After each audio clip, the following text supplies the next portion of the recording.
El 4 de agosto de 1946, República Dominicana fue azotada por un terremoto de magnitud 8.1 en la escala Richter, que provocó un tsunami que arrasó la comunidad de Matanzas, en Nagua, y produjo considerables daños en otras zonas del país.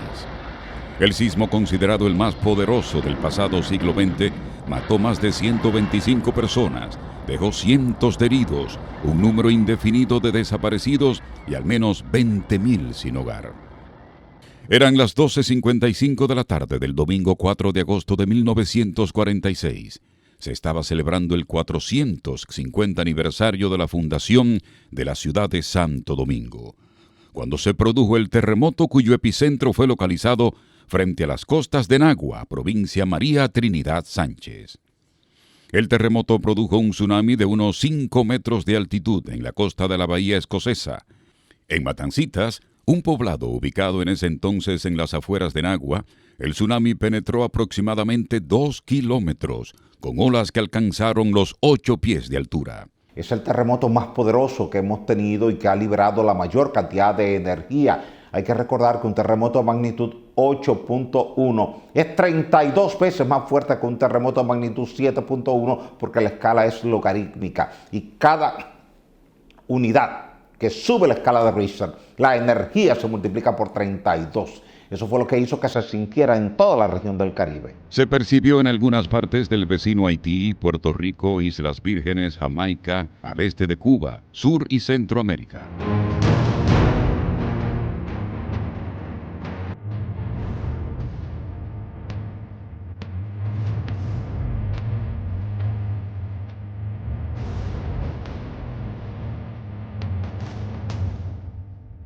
La zona más golpeada fue Matanzas, en Nagua, donde el mar se retiró, y hubo gente que empezó a cruzar para recoger peces y objetos, pero al regresar el mar, las aguas barrieron con todo a su paso. Así lo documentó en su libro El día del terremoto puede ser hoy, el ingeniero sismo resistente Leonardo de Jesús Reyes Madera. De acuerdo a testimonios obtenidos por el también presidente de la Sociedad Dominicana de Sismología e Ingeniería Sísmica, Sodisísmica, algunas personas se encontraban jugando cuando el fenómeno natural los sorprendió. Incluso hubo ese terremoto produjo un tsunami que afectó la zona de Matancita y habían unas 300 casas que, según las informaciones que yo recabé en mis investigaciones cuando estaba haciendo el libro, solo 8 quedaron en pie. Algo importante fue que en Matancita no murió nadie. O sea, yo entrevisté más de 10 personas, 10, 12 personas que vivieron el terremoto en esa zona y no murió nadie. Eso para mí fue sumamente extraño. La República Dominicana, para esta fecha, sus edificaciones en sentido general eran de madera, solamente construcciones gubernamentales y algunas instituciones privadas tenían edificaciones de concreto, básicamente mampostería. Estas edificaciones en sentido general no estaban preparadas para soportar un evento sísmico de aquella magnitud de 8.1 en la escala de Richter que ocurrió en la parte noreste de la isla. La República Dominicana está justo en el borde de contacto entre la placa tectónica de Norteamérica y la placa tectónica del Caribe. Ese fragmento norte de nuestra isla, lo que llamamos el bloque septentrional, definido por la costa atlántica, la cordillera septentrional y el valle del Cibao, junto a la península de Samaná, están justo en contacto, en el área de interacción con la placa tectónica de Norteamérica. Por eso los grandes terremotos que hemos tenido desde 1562 hasta el presente se han concentrado mayormente en el bloque norte. Quiere decir que de ahí deriva el alto nivel de daño que producen los terremotos que se han producido en la República Dominicana, incluyendo ese terremoto del 4 de agosto de 1946. En la comunidad de Matancitas, arrasada por las aguas del Océano Atlántico, hasta el parque desapareció. El panorama era desolador, pues era la primera vez que ocurría un suceso de tal magnitud. El caos se apoderó de la Villa Matanzas y de todo el país. El llanto, el luto y el pánico fueron desoladores. En varias comunidades de la región noreste, el fenómeno natural causó estragos. En Agua, las alturas máximas de onda fueron estimadas entre 13 y 16 pies, penetrando hasta 2 kilómetros hacia tierra. Reportes de prensa de la época registraron el hallazgo de 28 cadáveres en la región, creyéndose que otros vecinos fallecieron ahogados en la hecatombe. En la zona del Bajío y Cabrera, donde la gente que estaba en la gallera, el mar se la llevó toda, porque el tsunami vino y toda la gente que estaba ahí, pues el tsunami se los llevó, más se llevó todo lo que estaban paseando, reposando el almuerzo en la carretera, porque recuerda que esa carretera se mantiene todavía al borde del mar, o sea, al borde de la playa, el límite de la ciudad con la playa.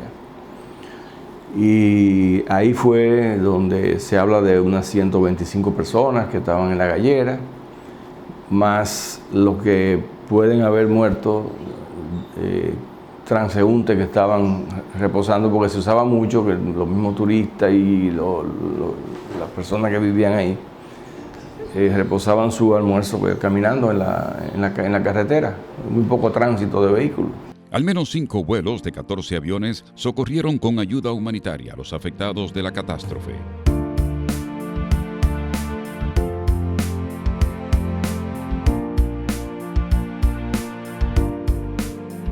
En Samaná, las pérdidas fueron considerables, en especial en la bahía.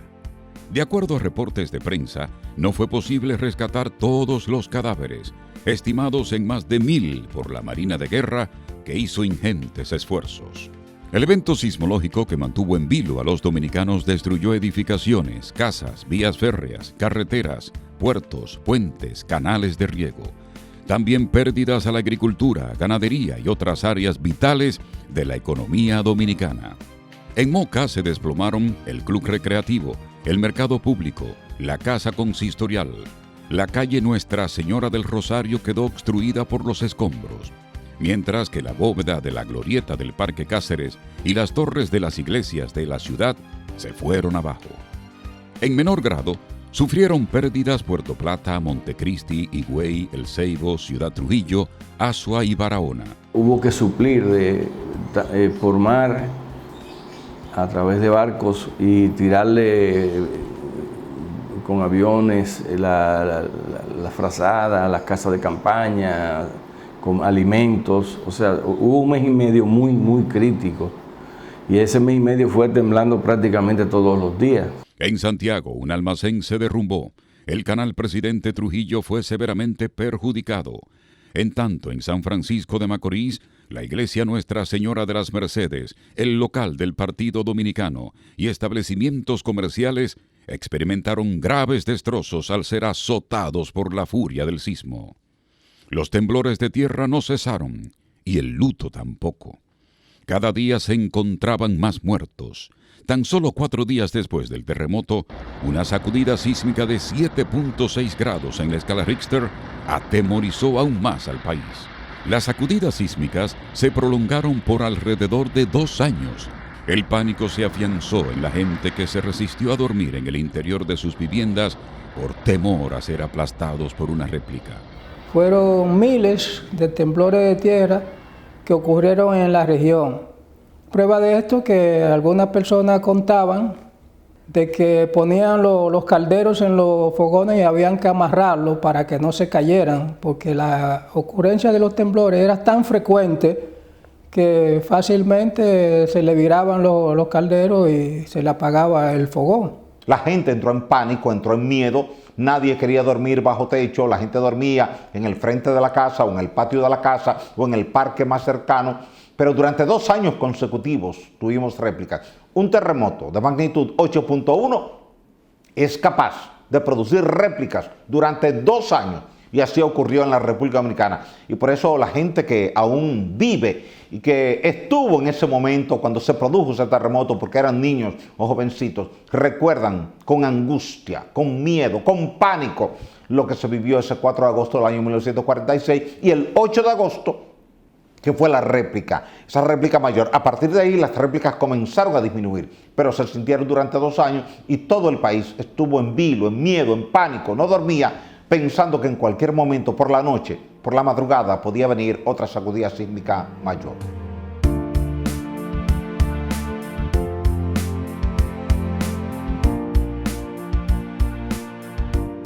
Las cifras son disímiles, considerando que ya teníamos al gobierno de Trujillo y que Trujillo había sido golpeado por el huracán San Zenón el 3 de septiembre del año 1930. Trujillo entendía que presentar la cifra real de muertos y heridos por ese terremoto podía llevar a la población a sublevarse contra él, porque este pueblo siempre cree muchas cosas y entiende que si ya el gobierno había sido golpeado por un terrible huracán como San Zenón y ahora estaba siendo golpeado por un terrible terremoto, el mayor de toda la historia, era una señal de Dios y de la naturaleza de que no querían a Trujillo. Eso hizo que Trujillo minimizara los daños. Por eso hay cifras distintas. En algunos casos se habla de 1.800 muertes, en otros casos se habla de 200 muertes. Lo cierto es que la comunidad de Matanzas quedó asolada, quedó destruida. No hay un número que nos pueda decir cómo ahí murieron tantas personas. Uno se lo achacan al régimen de que se escondían las informaciones, pero yo hablé con gente que sacó muertos de la arena después que el tsunami se retiró, o sea, después que el mar volvió a su normalidad, perdón. Y a mí no me hablaron de miles de muertos ni nada de eso, ¿no? Simplemente hay un número de que se estima que habían unas 125 personas en la gallera. Pero eso yo no pude determinar en mi libro un número exacto de pérdidas de vida ni desaparecidos. Tan pronto ocurrió el terremoto, Trujillo tomó varias medidas mediante decreto. Prohibición de exportación artículos alimenticios de primera necesidad, suspensión celebración de las fiestas patrias, envío por aire y mar de raciones alimenticias para los damnificados e incomunicados por tierra, creación de una comisión conformada por técnicos de diferentes departamentos para evaluar los daños a las viviendas y las necesidades inmediatas de las familias. En los casos de violación de estas medidas, Trujillo dispuso que los ingenieros constructores y los propietarios fueran castigados con una multa de 50,000 pesos o con prisión de 1 mes a 1 año. Pero uno de los aspectos más importantes fue el hecho de que se creó el Fondo de Reconstrucción. Entonces, tú dabas 10 centavos, tú dabas 1 peso, tú dabas 50 centavos, tú dabas 2 tablas, una hoja de zinc, eso salía en la lista en el periódico que está aquí. Diciendo quién donó cada cosa. Ese fondo de reconstrucción sirvió para poder reconstruir las viviendas dañadas. Pero otro aspecto, se prohibió la exportación de alimentos. O sea, no se podía sacar nada de aquí, de materiales.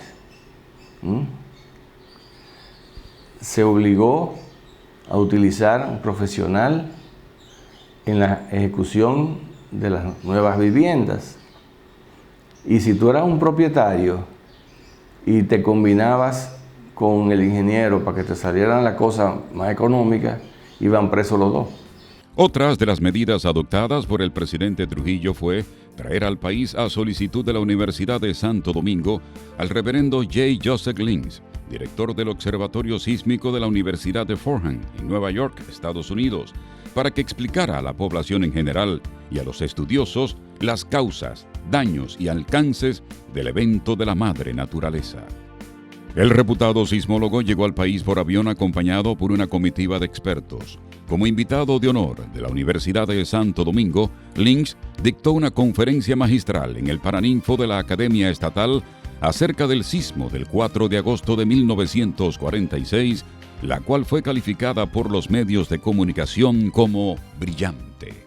El conocimiento que tenía el padre Lynch y las visitas que hizo a las diferentes zonas afectadas ayudaron a que la población comenzara a entender qué había pasado, porque mucha gente no sabía lo que había pasado, porque mucha gente a lo largo de su vida nunca había sentido un fuerte terremoto, ni mucho menos había visto un maremoto. El último maremoto que habíamos tenido había sido el de Manzanillo en el año 1842, y toda la gente que había vivido la experiencia del maremoto de Manzanillo ya había fallecido, ya no estaba sobre esta tierra. En consecuencia, el padre ayudó a orientar la población, explicando desde el punto de vista científico qué había pasado, por qué había pasado y por qué esto es normal en determinadas zonas del planeta Tierra. Después de la visita del padre Lynch a Quisqueya, se creó el Instituto Sismológico Universitario y la formación del primer ingeniero sismólogo del país, que fue el ingeniero Héctor Íñiguez Pérez. Tras estas iniciativas, años después se creó en 1979 el primer reglamento para el análisis y diseño sísmico de estructuras de la Secretaría de Estado de Obras Públicas y Comunicaciones. Tomar conciencia. Tenemos más de 70 años donde hemos podido utilizar la palabra prevención. Ese fondo de reconstrucción debió mantenerse, o ese fondo de reconstrucción debiera comenzar a rehacerse. ¿Cómo lo podemos hacer? Simplemente vamos a asignarle a cada oficina del Estado que incluya en su presupuesto, vamos a exigirle, no asignarle, vamos a exigirle que incluya en su presupuesto un monto que se destine a la evaluación de los edificios donde están sus oficinas públicas. Y con ese fondo se evalúan los edificios. Como ya tenemos códigos sísmicos, podemos evaluarlo sobre la base de ese código sísmico y ver si son vulnerables o no a un terremoto. Ese reglamento fue una introducción a lo que es la cultura de la sismicidad en nuestra sociedad y para ayudar a los ingenieros a establecer algunos estándares cuando tengan que diseñar y construir una estructura. Tuve el privilegio y el honor de participar en el año 1979 en la puesta en circulación de ese reglamento que se hizo en el Salón de Conferencias del Edificio de Oficinas Gubernamentales, mejor conocido como el UACAL. Allí se presentó de manera pública ese esfuerzo que había hecho la Sociedad Dominicana de Sismología e Ingeniería Sísmica, Sodosísmica, con un trabajo conjunto de Rafael Corominas Pepín, de Orlando Franco, de Juan Chalas, de Leonardo Reyes Madera, de Héctor O'Reilly, de todos los ingenieros que habían decidido agruparse, muchos de ellos que habían ido a estudiar sismología al CIDIAT, a Venezuela, y trajeron sus conocimientos aquí a la República Dominicana para compartirlos con la sociedad dominicana. El terremoto y el tsunami del domingo 4 de agosto de 1946 trastornaron la vida del pueblo dominicano y cambió para siempre la percepción que se tenía sobre estos fenómenos. A poco más de 74 años del terremoto de Santo Domingo, el recuerdo de esta tragedia se mantiene vivo en la memoria de cientos de dominicanos de la época y en las páginas de nuestra historia.